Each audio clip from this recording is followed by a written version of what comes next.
खुलुमबाय गासैखौबो। आं दिनै दोंसे गोदान रमान्टिक शायरी लानानै फैदों। अन्नानै शायरीखौ जोबजासे नायलांगोन होननानै आसा थाबाय आरो शायरीखौ मोजां मोनदोंब्ला कमेन्ट बक्सआव कमेन्ट खालामनो दाबाव। फैदो दानिया शायरीखौ दान्दिसे खोनासंलांदिनि। मोजां मोनलायनायाव अनलायनाय गैयाब्ला नोंनि आंनि गेजेराव खुसिया बोरै फैनो? मोजां मोनलायनायाव अनलायनाय गैयाब्ला नोंनि आंनि गेजेराव खुसिया बोरै फैनो? अननाय होनायखौ गनायाब्ला सोरनि गोसोआथो गोजोननो?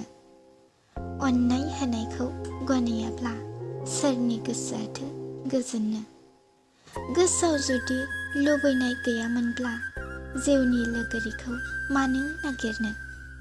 गोसोआव जुदि लुबैनाय गैयामोनब्ला जिउनि लोगोरिखौ मानो नागिरनो?